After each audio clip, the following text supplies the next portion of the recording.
No, sen jälkeen mulla on tosi kylmä ja kävin vedessä 3 kertaa ja on syntynyt uudestaan. Se on aika hieno kokemus ja todella suomalainen kuitenkin.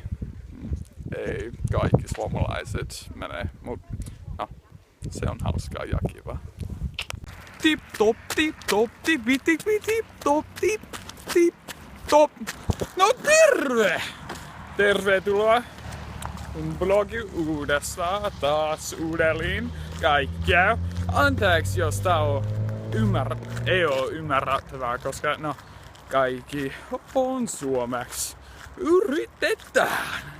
Mut joo, tää on mun 7. kuukautta Suomessa ja aika menee aika nopeasti. Mä kävelen koulusta nyt ja koulu menee ihan hyvin. Mulla on paljon ainetta.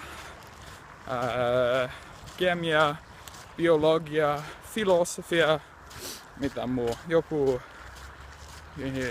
kieli, musikaalikurssi. Juu, se on hauska. Ja mitä muu? Varmaan paljon muu, mutta en mä muista. Juu, meidän saa on aika kaunis tänään.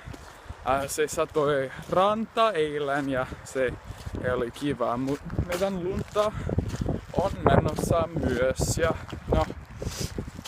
ruoho kasvaa ja meillä on aika vähän vihreää ja vihreä on hieno väri, koska talve menee pois ja kevät tulee ihana ja kevät tarkoittaa, että kesä on tulossa myös. Mut niin, mulla on aika monta kuukautta jäljellä Suomessa. Menen Pieteriin tässä kuussa. Se voi olla tosi kiva. En oo nähnyt Pieteriä vielä. Ja en tiedä. Kaikki käy kulttuurin kanssa ja kaikki käy kielen kanssa ja tää on kaunis maa ja mun elämä on siis iloinen ja iloisempi kuin keskellä talvelle. Talvi oli vaikeeta, koska se oli pimeä melkein koko ajan. Mut niin, tänään on saunapäivä ja saunapäivät on hyviä. Joka päivä on hyvä.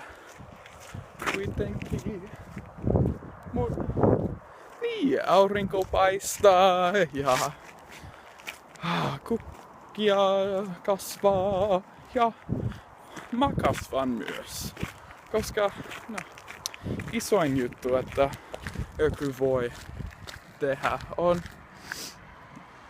oppiminen toinen kulttuuria ja mä opin. Ehkä hitaasti, opin. Nyt se on moro!